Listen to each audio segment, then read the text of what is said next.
All right, good morning, everybody. Well, I've got a surprise for Martha and for all of you. I decided to double down today. I had planned on just talking about William Blake, and then as I usually do, I got involved in the research, and I thought we need another British painter to pair up with this. So my new improvised title is William Blake and Joseph Turner, Britain's Eccentric Romantics. I So love let's roll with that and see if I can cover these two guys. I love it, and thank you for the great surprise. Well, a little bit of bonus. So here we go. First, just giving you a little background in Romanticism. I know when I taught art history, my students always found it confusing because they would say, "Oh, you mean like romance novels?" And Romanticism was something different, although it did have some of its roots actually in German literature. There was a period of German literature, maybe around the time of the French Revolution, that began to have Sturm und Drang, storm and stress. And of course, Romanticism made its way into all kinds of culture, especially including music. And we can all name some romantic composers. But to pare it down a little bit, Romanticism was a movement that was in full swing by the early 19th century, and it expressed a new interest in psychology, emotionalism, and personal feeling. And it often did this through imagery of the natural world. It was a shift in attitudes, and it was a reaction to both rationalism and to neoclassicism. In British art, it was very much embraced by a trio of important painters that often used nature for their imagery: John Constable, J.M.W. Turner, and finally William Blake. And Blake especially fulfills this last sentence here. He looked for a new way to envision man's relationship to God and in place in the cosmos. And along with doing that, he suggested a new way of creating and exploring human history. So here is Blake, and you can see his lifespan from the mid 18th century into the first quarter of the 19th century.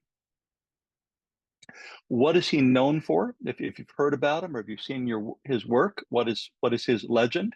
Well, he's called a visionary artist, and it's literal in his case because from an early age he had very, very vivid dreams and visions that he reported to his parents, and these shook him to the core of his being and shaped his entire sensibility.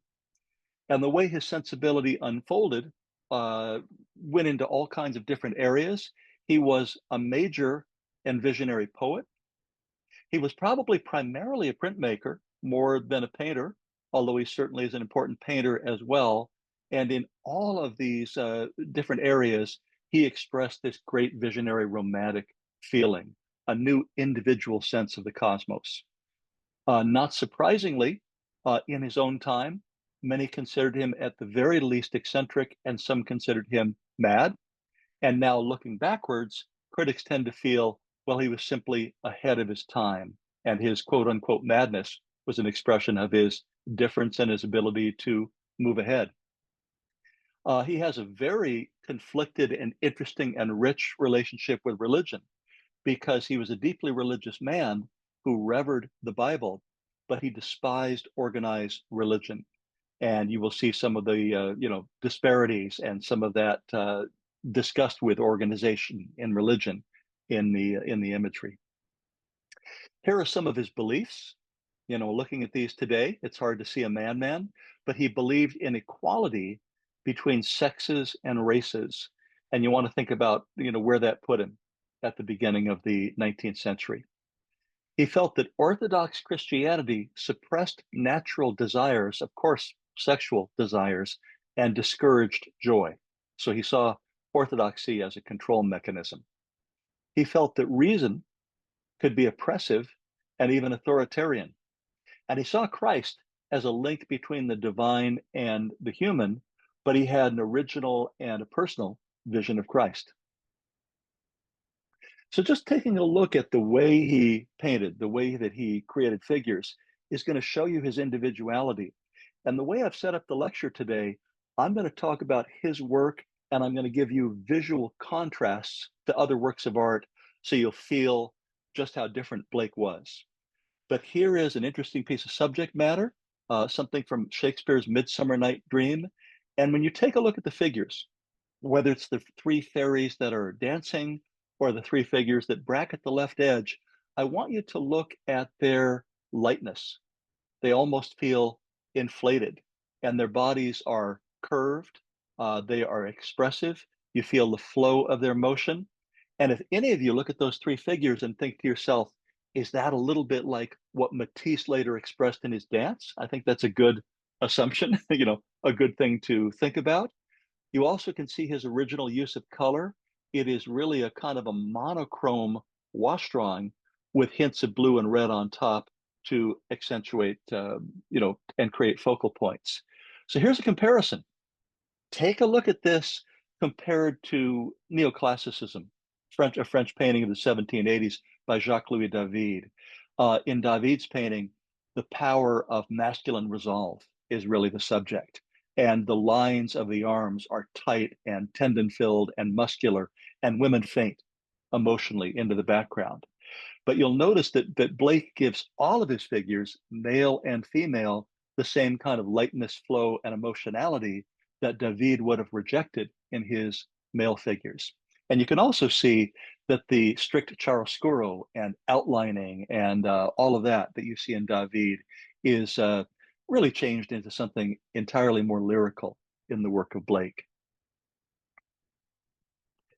He was, interested in Age of Enlightenment thinking, very, very interested in Newton. But look at the way that he portrayed Isaac Newton. I mean, what an unconventional, even a kind of a mythological portrait.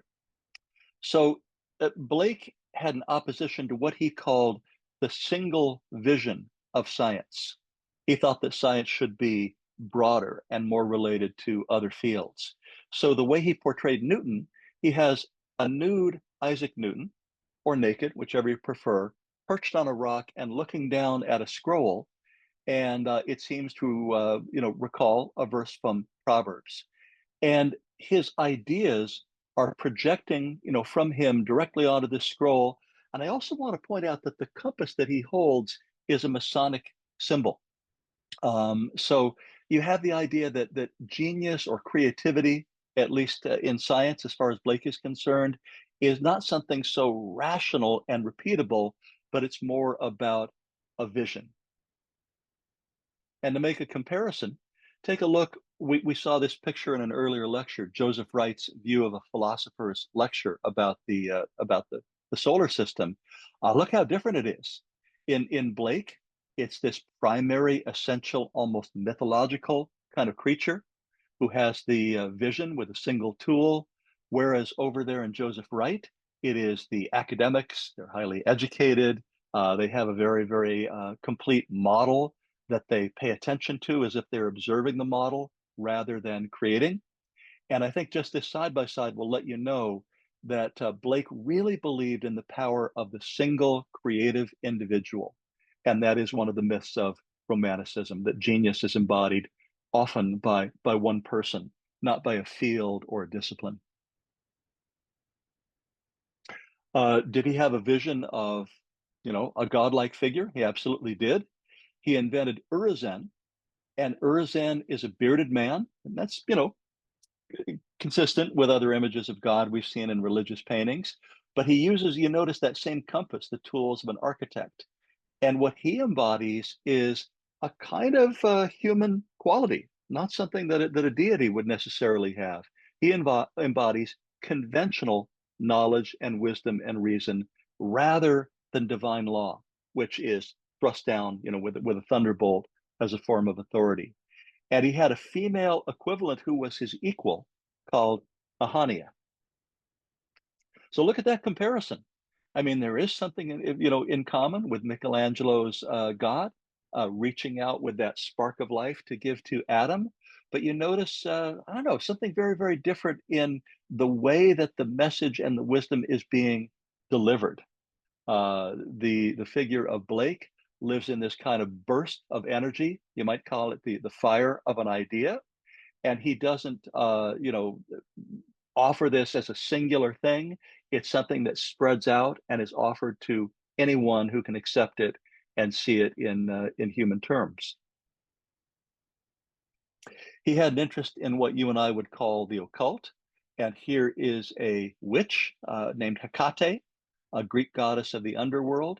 And you can see that she has her knees draped in black fabric, but is otherwise a nude figure who looks onto this kind of bestiary of an owl, which was always a symbol of witchcraft in earlier painting, a donkey, a bat. She is reading what might be a spell out of a book. And when you compare her, to other figures of let's say late neoclassical or romantic painting, look at her compared to Ang. And what you realize is that Blake saw this witch. I'll use a word that we use now. He saw her as empowered. He was interested in her power to control fate, and he found the occult something maybe more positive than you might expect. And when you look at the odalisque in Ang, she is, of course, she's a harem woman. She's a kept woman, and what she has is her eroticism to draw you in and have power over men in a different way.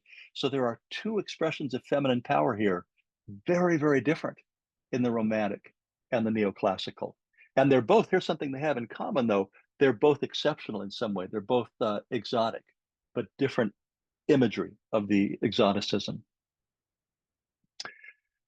If you went to school in Britain, you probably grew up reciting and memorizing some Blake poems. I think my dad did. He was at a British school in the 1930s, and this one you've at least heard, and I'm going to recite it for you because it's just so amazing and visionary.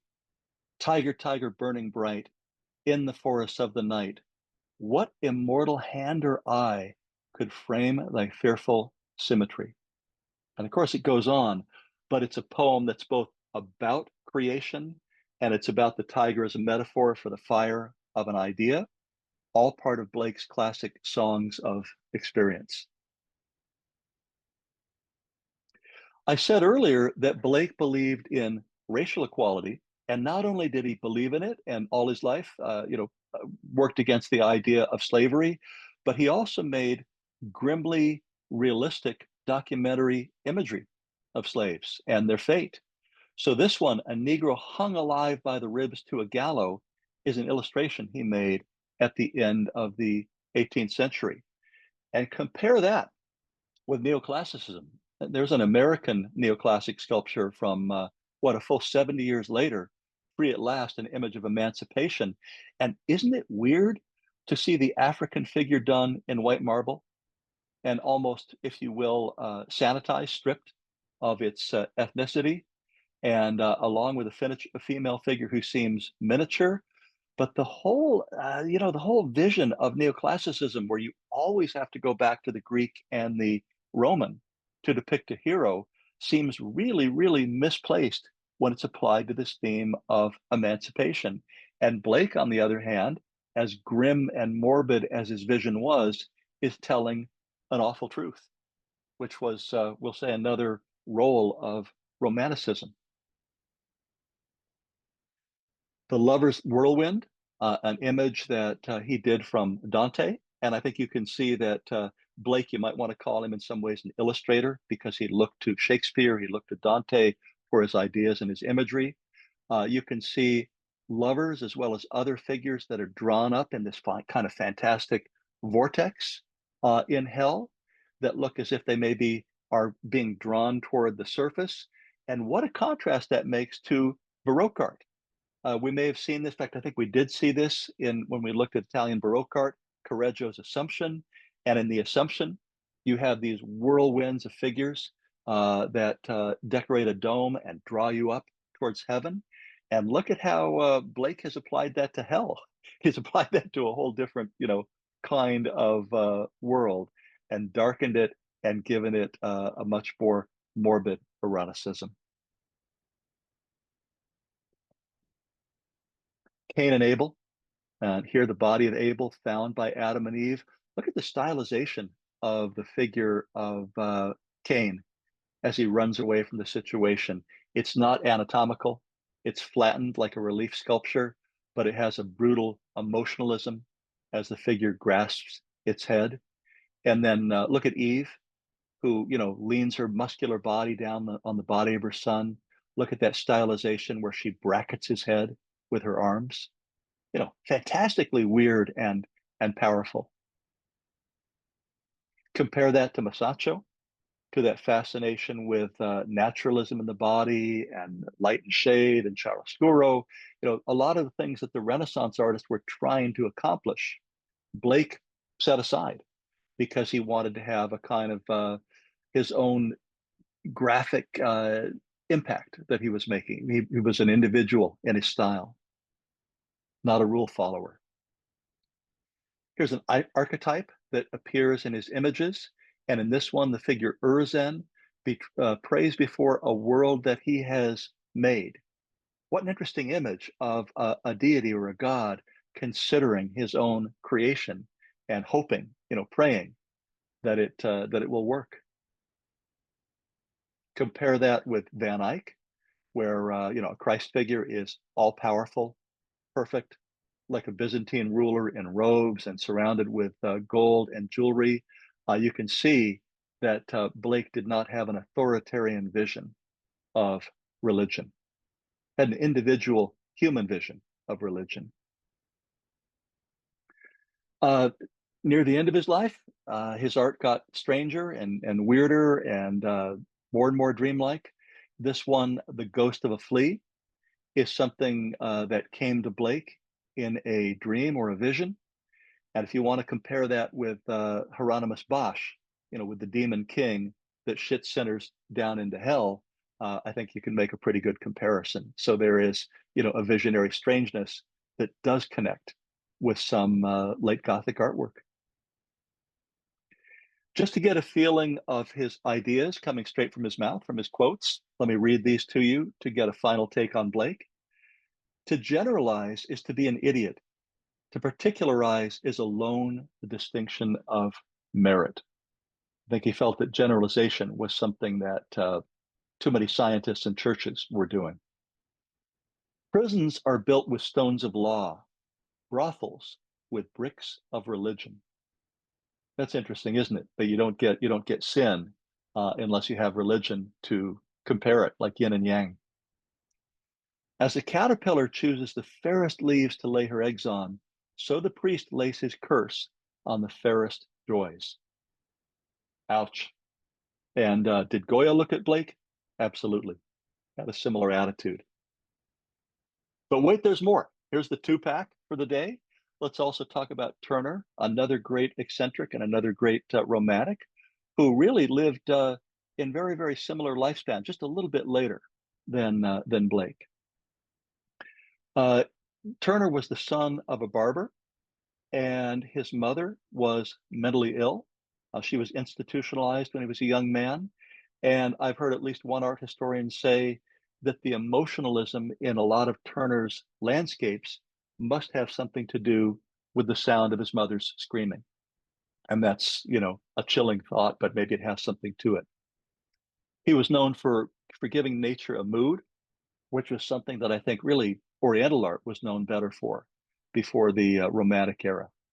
And increasingly eccentric and often ill as he aged, his later works approached abstraction. And it's in his honor that we have now the Turner Prize in Art, which is still going strong and still generating controversy in Britain. Look at this. Look at this early painting with the inky black sky, 7 years after the fall of the Bastille. What a charge that painting gives, and in a way, how simple it is. Almost a monotone painting with hints of yellow and ivory being the only true colors. So he took chiaroscuro to an extreme and created a new sense of mood and drama in paintings. I think it's fair to say that in romantic art, nature is often a character, and nature often takes on the power and the force that God might have taken on or Christ might have taken on in an earlier religious theme painting. But the power of nature is itself part of the narrative. Here is a painting of a ruined church, and the Romantics loved their ruins because ruins will tell you about the passage of time. They'll tell you about the frailty of human creation. They'll remind you that what we make is transient and that nature in the end is stronger and more enduring and more forceful than we are. So here is what is really, very elegant, very beautiful church, but on the ground we see the wreckage of some of its furnishings, and we also see a flock of chickens having their meal in the light. But absolutely, Turner used the drama of lighting to enhance any kind of a point or atmosphere that he wanted to create. Look at this image of Calais Pier. It shows you, boats that are coming in off a larger ship trying to bring men to shore. But will they be successful? It's hard to know because a storm is brewing, and we can see the pier on our right with people, just hoping to grasp the men and bring them into shore. But but exaggerated, or maybe not exaggerated drama. Maybe scenes like this really would have been witnessed if people had cameras back then. Thinking about our current hurricanes and extreme weather, that's something that Turner would have been drawn to paint. The Wreck of the Minotaur, 1805. He loved shipwrecks, and as you can imagine, this is still many many years before photography. So to document the idea of a shipwreck, you had to be wildly inventive and creative. You maybe had to take the forms of a ship, which you can see there on the upper left, and then invent the mood of the sea around it. And I think it's worth mentioning that if we fast forward a little bit, Monet was trained by a seascape painter because before Impressionism, seascape was a very demanding type of painting in the sense that you had to invent so much. You had to observe, but you had to observe something that wouldn't stand still. So you had to find ways with your brushes, with your media, with your paints to capture the kind of motion and drama of water. And it's been said that a lot of Turner paintings are in fairly poor condition because he did experiment with different oils and media and mixed media to create these kinds of effects. And for that reason, some of his paintings fell apart. He could also give us calm. Here painting in Venice, San Giorgio Maggiore. He just gave us a kind of a beautiful atmosphere, what you might now call a tonalist painting with warm tones against the horizon, and then the silhouettes of grand or great architecture. I didn't give you a contrast with this one, but I'd love to contrast it with a Canaletto, with the type of realist painting that maybe a young British lord would have taken back to London. Because the longer you look at Turner, the more economical you realize it is. This is a watercolor painting, and there's actually a fair amount of simplicity to the tones and to imagery like the masts of the ships or the tower of Venice. He really did it with fairly simple, straightforward brushwork. But it was by managing atmosphere that he created the effect that draws us in. And of course, paying great attention to reflection on the left side of the painting. Look at that! Look at that rainbow. I mean, what a thing to have come through the center of a painting and then reflect on water. But I'm sure what people were saying when these were painted and what Turner was thinking was that the atmosphere and the rainbow and the water and the weather is in a way more important than what other people would have thought should be the subject matter, the architecture and the people and the nature. It's almost as if his sense of weather and atmosphere disrupted what would have been the previous meanings of the paintings. So I'm going to use this painting to tell you a story about Turner because it's just a favorite story and I like anecdotes. And the two leading landscape painters in Britain in the first part of the 19th century were Turner and Constable, as Turner's reputation took off. And if you know Constable's work, Constable was very, very observant to nature. He was primarily a plein air painter who worked outside, and he was more truthful about color. His clouds were very, very dramatic, but he didn't have kind of the showmanship, we'll say the extreme showmanship or use of color that Turner had. And the story goes that one year around this period, there was a great salon exhibition in London, a great public exhibition of all of the painters. And the story is that there was a Turner landscape painting hanging above a Constable painting. And if you've heard the term vernissage, which we still use for openings. Vernissage means varnishing day, and the painters were given a varnishing day to fine-tune their works before the public came in. And the story goes that at one, vernissage day, where this Turner was above the constable, constable was there first thing in the morning and was really, really working his painting. He was varnishing it. He was maybe fine-tuning some branches and some leaves. He just kept working on the painting, hoping to win a prize and hoping to really, really refine what he had. And everybody was noticing that Turner did not show up and was not working on his painting, not taking advantage of this opportunity.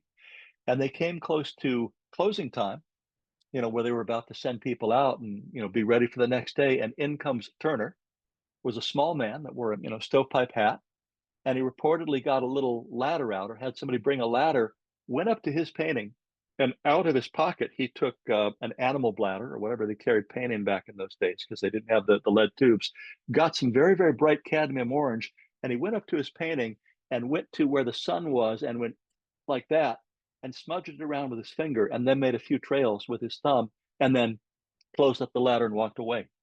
And Turner got first prize because he nailed it with this last minute special effect of the sun. So what an improvisational and gutsy kind of a painter he was, and you see it in these works from the 1830s. He certainly could do a more finished, more detailed commission. Here in his painting of the Grand Canal, we have true to life of the buildings and of the great ceremonies on the canals of Venice. So he could slow down. He could give the people commissioning paintings, the patrons, what they wanted. But he also could improvise wildly. And when the House of Lords and Commons was on fire in the 1830s, he went down there with the crowds and watched it, and then later repainted it back in his studio. And just as he had done in that previous painting of the windmill, he really let the sensation of the fire and the flames and the smoke overtake the architecture and overtake the scenery. And what a fantastic spectacle. I mean, what a spellbinder Turner was when he painted this way. And you can see here in this little watercolor study, just how brief he could be. I should have showed this one when I told the story of the vernissage, because you can see just that little scribble that's underneath the sun and the dot that maybe he also put on there with his thumb. And if you're thinking Monet, for example, must have looked at these paintings, he absolutely did. Here's another detail of the Houses of Parliament burning. So you can take in that fantastic golden lighting with hints of deep gray and just a touch of blue. So in 1840, Turner wanted to make a grand statement, and something he had in common with Blake was an anti-slavery sentiment. And he made this kind of wild painting, The Slave Ship, which was part sunset, part sinking of a ship. And it came from an actual event. It came from a story of a slave ship where when the ship hit a storm, the British captain threw living human beings overboard to save the ship, and I guess and collect the insurance, because if you lost slaves, they were property, and you could collect insurance. And kind of just horrible. The whole thing is horrible to contemplate. And Turner wanted to transcribe this into a painting. And when the painting was exhibited, as you can imagine, people were much more concerned with how he painted it than what he was actually trying to say. And this is from Punch Magazine, which is a satirical magazine that I think is still around. They retitled it. The title they gave it was "A Typhoon Bursting a Simoon Over a Whirlpool Maelstrom, Norway, a Ship on Fire and Eclipse with the Effect of a Lunar Rainbow." And it's true that Turner did have a lot of commas and a lot of phrases in some of his titles. And they just took that to an extreme to ridicule Turner and to pass judgment on his painting. And when you see this painting close up, there was a part of Turner that maybe was a primitive painter, or a painter who in his own way, rather like Blake, had let go of, skilled drawing and anatomical studies and musculature. Some of the details you see here, You see a single human leg with a shackle coming out of the stormy water. And you also see I don't know, the large-eyed, these kind of white fish. I don't think anybody could identify what kind of fish they are. Maybe Turner had piranhas in mind, but they look more like something between a goldfish and a codfish. But we have the gulls squawking, we have the fish, surrounding the figure, and all of it takes place in this fantastic tumult of raw color. And you also have to imagine Turner using a mix of his fingers, rags, scrapers, palette knives, brushes, letting the paint dry, glazing it with transparent color, and then scraping it off again. So, like a later abstract expressionist, the whole energy that he put into the making of the painting is part of the emotion that it eventually does generate. I'm told this is the most popular painting in the Tate in London. The Fighting Temeraire tugged to her last berth to be broken up. So this one has a kind of a narrative where the ship is a character. This fantastic old fighting ship that's probably survived so many battles, being tugged in to being, broken up. All of it in front of this kind of unbelievable, fantastic, dramatic sunset. Uh, I'm going to add an anecdote here, which to me it's a little sideways, but it says something about this painting. I was helping an art dealer recently catalog some paintings for an auction that was going to go to Hong Kong, and there were a couple of sunset paintings. And the art dealer was explaining to me that sunset paintings tend to bring less in Asia or in Hong Kong auctions than they would maybe in New York or in Paris. And I said, "Why is that?" And he told me, he said, well, in Asia, it's going to be more likely to be seen as a symbol of death if you have the sunset. And that makes me think of this Turner. It's the end of the ship, it's the death of the ship, and that coincides in a way with the sunset. Some more details from Turner. Look at the range of color. He's got burnt umber in the sky. He's got some of the new cobalt, the new mineral colors that are appearing that Van Gogh would use a little bit later. I wouldn't say he has a good yellow yet. So let's talk about Turner and abstraction. He definitely took some of his paintings to the point that the subject matter was either irrelevant or obscured or awkwardly added. And in this painting, sun setting over a lake, if you were to say to me, well, what's the location or what's the subject matter? Well, it really can't be identified. So it's a rather amorphous painting. If you want to say this is an early version of a Mark Rothko, maybe you could say that, like a kind of a landscape-based abstraction. And I want to say something about the criticism of the time. Turner's estate, after he died, was managed by a man named John Ruskin. And Ruskin was a very, very influential critic. And the story goes, and I'll tell you a little bit more later in the presentation, but that after Turner's death, Ruskin was actually rather appalled by many of the Turner paintings, and there was a rumor that he had destroyed some, and that rumor has been later been disproved. But I think that abstraction, not only was it maybe not understood, but it was seen as a failure on the part of the painter. Something that should just be put in the back room, or not really considered part of the artist's work, because there was nothing to be seen in these paintings, if you will.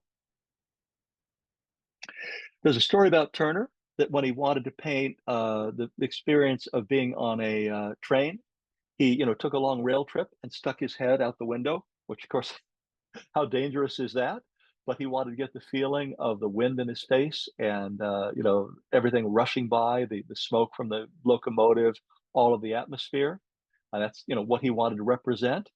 And it should be said that Turner had a foothold in the modern world. So he did experience, the locomotive and the new speed of travel that was becoming possible. And there were iron bridges beginning to span, the canals and rivers of Europe. So he came in on the edge of modernity, and you might want to call him a proto-modern or pre-modern painter interested in that experience. He was ill often at the last part of his life, and the illness maybe affected some of his imagery. Sunrise with sea monsters is a kind of a visionary fantasy. with something grotesque, a grotesque pile of fish or sea monsters, edging out of the water down below. So I'm sure people speculated about his madness when they saw these works. So when Turner died, he gave his entire estate to the British nation, and that's why some of his work now is at the Tate, and it included a whole series of erotic sketchbooks. And the story goes that originally Ruskin actually claimed that he had destroyed a lot of these things because he was very prudish and very embarrassed by the sketchbooks. But later scholars have gone through the Turner estate and cataloged them and say that actually they think that maybe very little or nothing was destroyed. And so there were a lot of erotic fantasies. And because Turner was never married, people were speculating about his erotic life and who the women in his life were. And so he left behind lots of these tiny sketchbooks and these tiny fantasies, which seem very modest compared to the emotion and the energy that he put into the paintings. So today we have the Turner Prize, and I'm a little bit out of date with some of these winners, but Damien Hirst, who's known for this, putting animals in formaldehyde, he's been a winner of the Turner Prize. He also did this fantastic skull covered with diamonds. And then more recently, I know a controversial winner is Tracy Emin, who painted her and displayed her bed sheets. And there's been a lot of controversy about Tracy Emin, but the judges hold true to the eccentricity and the originality of Turner when they give this prize, because his legacy is, tremendous artistic independence.